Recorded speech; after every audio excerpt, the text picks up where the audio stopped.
So, hey guys, Chauzu here.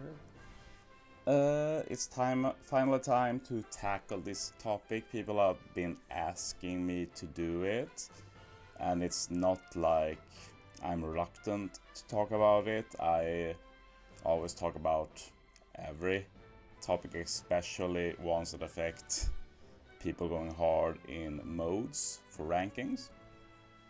It's more that I really wanted all of the info out, or as much of it as possible. And I feel like we got a clear picture now, so let's talk about it. And it's basically the treasure map controversy. And I'm not gonna lie, it's incredibly scummy, and I don't know why they thought this was a good idea. So I mentioned this before, and the speculation started with the announcement of the 6 plus Luffy Super Sugo Fest, which we guessed will be the treasure map Sugo Fest, and it turned out to be. So yeah, this is the treasure map Sugo Fest, and it contains 3 new units, which is the 6 plus Luffy, Robin, Jinbei. I've heard that they data mined that Robin and Jinbei are treasure map rare recruit as well. Doesn't really make sense to me. That's not really the case with special Sugos. But anyway, the guess was that these 3 will be the 3 main boosters for treasure map. Which is not weird. We often have 1 legend and 2 rare recruits as boosters, but the issue here is that the Luffy is not a new unit. It's a unit that most of the people watching the video actually own. It's a super evolution. So the way usually it works is that if we were expected to use this Luffy for an upcoming event, we will have had the opportunity to evolve him. The issue is that it's literally going to be impossible to evolve this Luffy for treasure map with the current info. So basically, to have full batch for treasure map, they are expecting people to pool for a unit they own a second time to get the 6 plus. But if you wait a little bit, you will get the 6 plus for free. So this is literally just to bait people who want to go hard and rank. And that by itself is scummy as hell. Another scummy thing is of course that Robin and Jinbei are only available on this part, no other part. Their rates aren't the best either, I presume. There's no step ups that gives you them. So all in all, pretty horrible treasure map Sugo Fest if you just want the new boosters. But that's not it. They also decided to make this a very special treasure map. And yeah, it's about the card enhancing trusted characters. So for the 10th anniversary, they wanted to do something special, which I applaud actually. Should be more special events. But the special event here is insane. The 3 treasure map boosters already mentioned will boost the success rate of cards to 100%.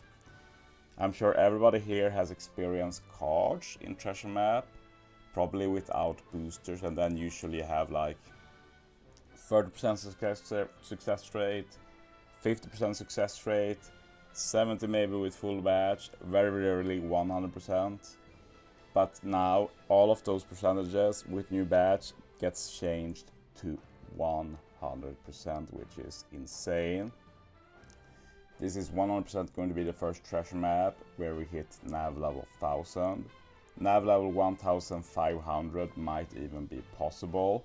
Like, we're talking some real insanity here. Like, imagine like the pistols and such that can clear a whole map basically, but they usually fail. Now they always work and suddenly get viable. Imagine the steering wheel when you have that 50% chance to land on that rainbow chest or that golden card. Now it will always land on the card. Like, it just changes the game completely. And that also means that people with full batch has a bigger advantage than ever against people not pulling. So I was legit worried that without pulling, I'd have to try hard for top 500 just because it's just not a fair playing field. Like, you can do a run, get a random +4 nav card that is usually 50% chance, but now every random nav card is putting you ahead of the pack so much that you can get a lot better ranking and nav by playing a lot less. So yeah, I was a bit concerned about that as well.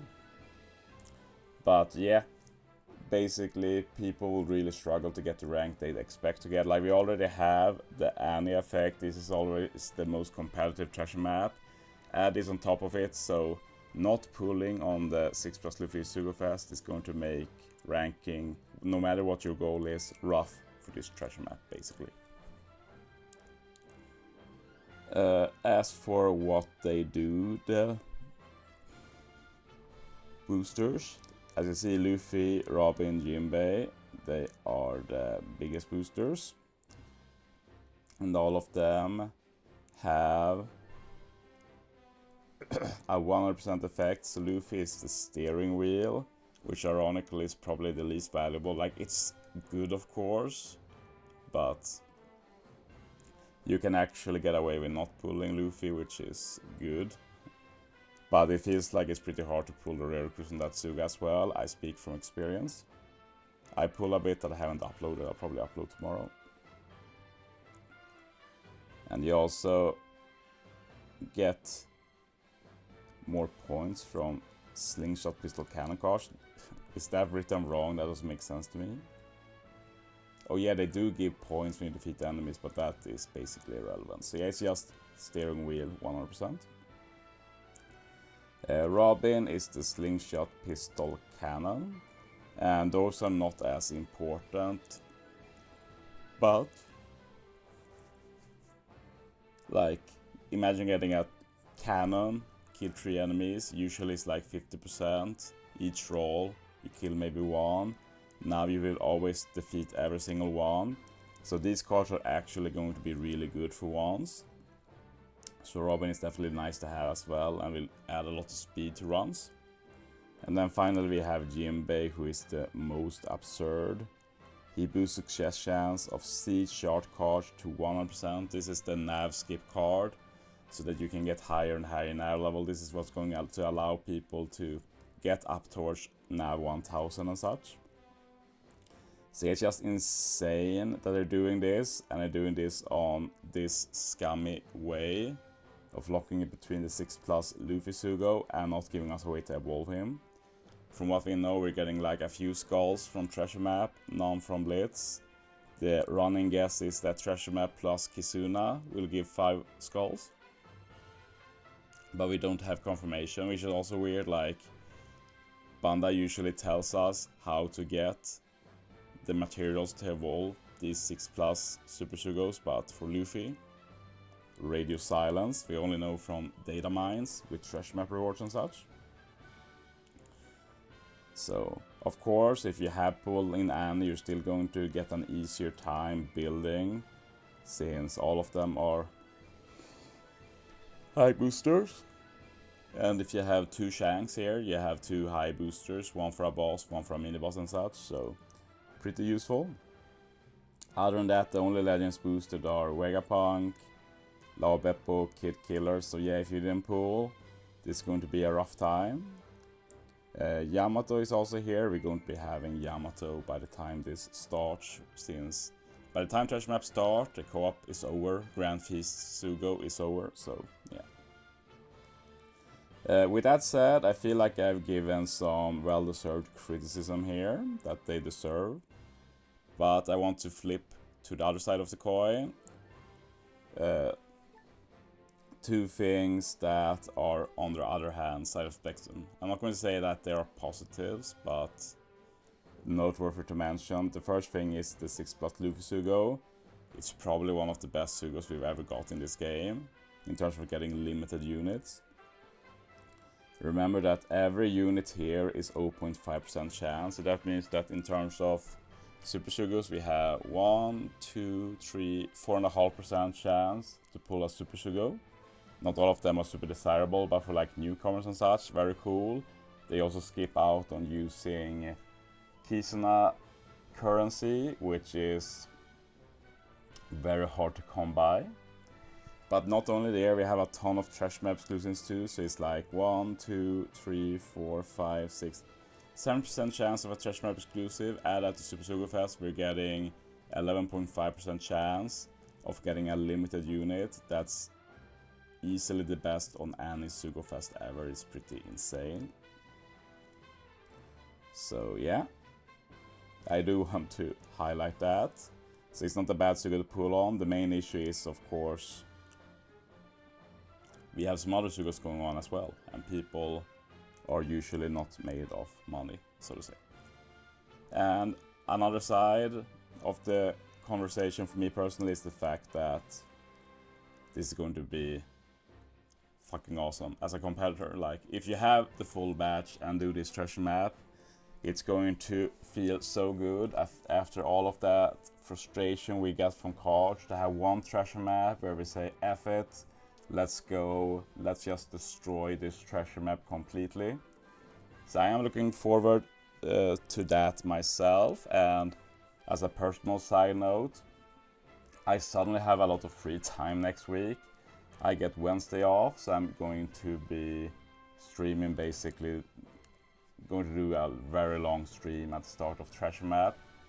And then we have on Friday, I don't have to work either now.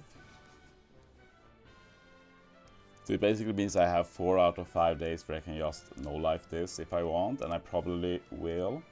It will be really fun to try and get 1000 nav levels, which won't be easy for me, I'm sure, but I have a chance, and it depends a bit on the on luck as well. Like, we're going to be getting a lot of good resources, but it's still random. Like, if we get a +6 nav card or not, those are not super common.